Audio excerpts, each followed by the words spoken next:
This video may contain scenes that are distressing for people who went through this fire in 2009. I'm asking for anyone who went through this fire not to watch this, please.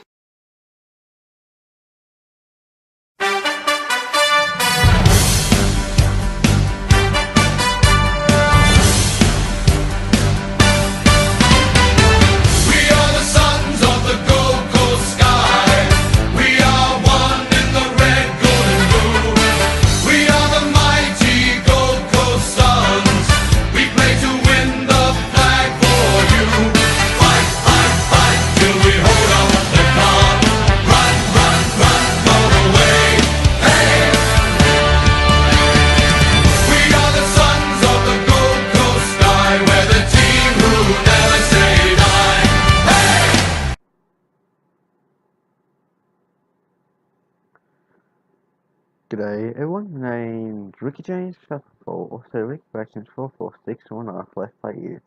How you going? Welcome back to Inside the Firestorm. As usual, if you're a victim of this fire, leave the video immediately. So, let's get into the action, shall we?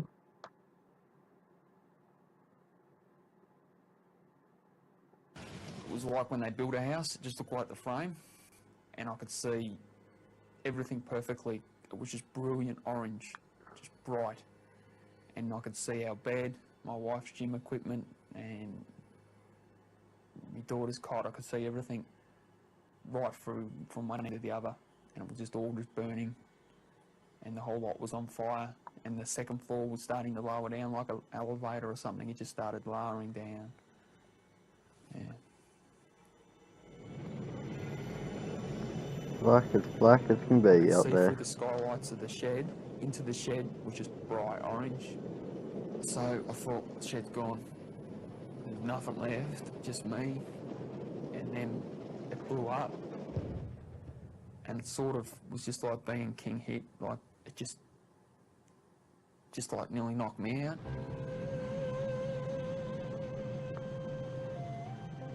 I just took off to get to like where the dam is. I couldn't see anything, but then I ran into a fence. Ow! I thought, oh, you know, is this it? That gotta hurt. Just sort of, I don't know, I just sort of sat there for a while, I thought, I'm stuck in the fence. It wouldn't step around, but I couldn't think to do that. I thought I'm stuck. You know, it's only a couple of wires. Just 11 kilometres up the road, the Clarks have no idea that Kinglake West is burning. So I'm happy just hosing everything down and mucking around, and until the power goes, and that's when everything stops. Phone stops, no power. No, nothing. You're gone. You know, you got nothing. There's still no warnings, so the TV doesn't work, the computer doesn't work. So I've got a little radio thing and had that going, but we had ABC on listening to the reports. Still nothing dangerous, you know. 23-year-old Melanie Chambers and her younger sister Penny live around the corner. They know that the Clark's house is one of the safest in Kinglake. And the girls rang me and said, can we come up to our house? The safe house. It's brick, and they only lived in a weatherboard shack they rented, so I said, sure. Come on.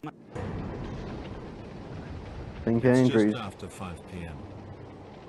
At the bottom of the mountain, directly below the Clarks, a fire has engulfed St Andrews. With the ground cleared around it, Peter feels safe enough to arm himself with nothing more than a video camera. How safe can you be? You know, I mean, you think if anyone's got a chance, it's someone like me. You know, I haven't got the trees up to the house and things like that, so I thought I'd be fine. But then when the fire came, it was nothing like I expected it to be. But this is glitching, and I'm sorry if it is. There it comes. You can hear the noise. It sounded like trains or jets coming towards you in the distance. It kept getting louder and louder.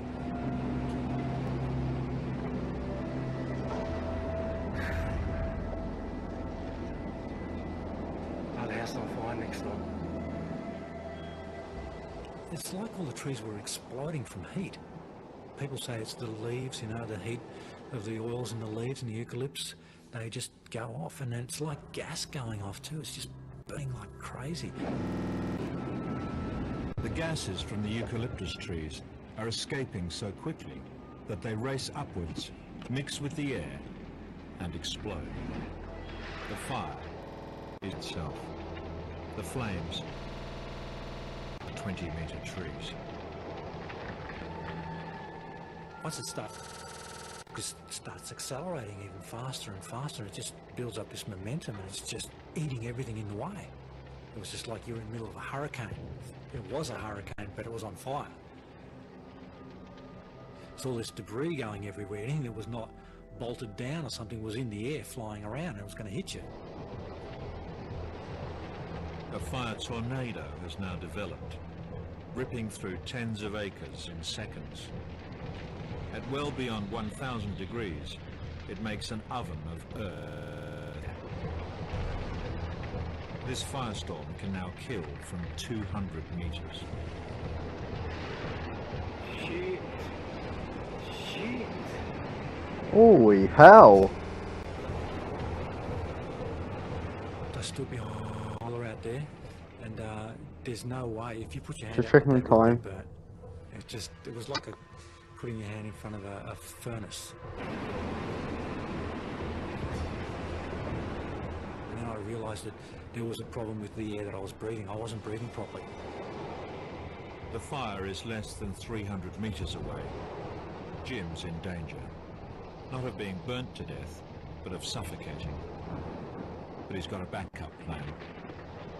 And I thought, I've got to get out of here, and I've got to get to the bunker. I had to step out into the storm with my back to it, and it was all hitting me on the back, and I walked past the side of the house, into the bunker, and I shut the door. Whatever was going to happen was going to happen, and I couldn't stop it. True.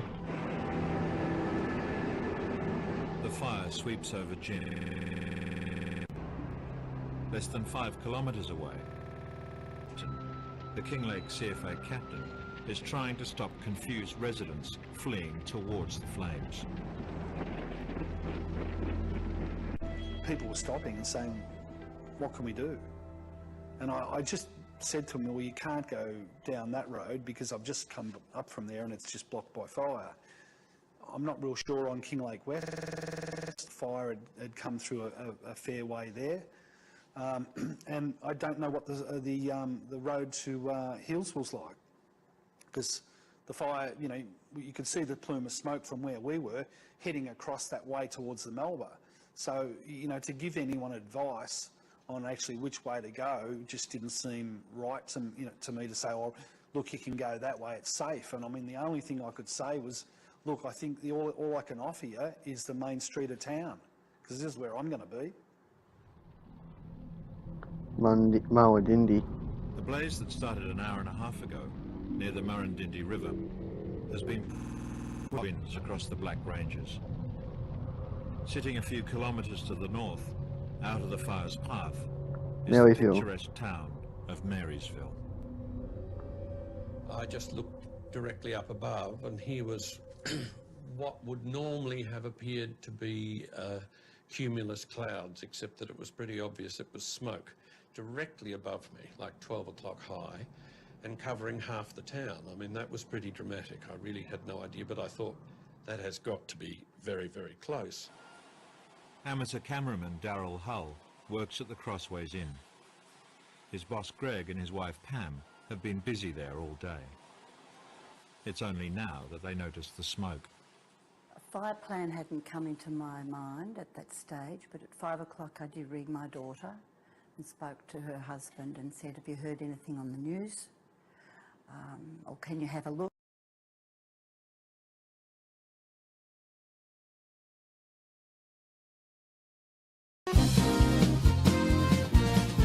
Away from Bendigo, a fighting fury will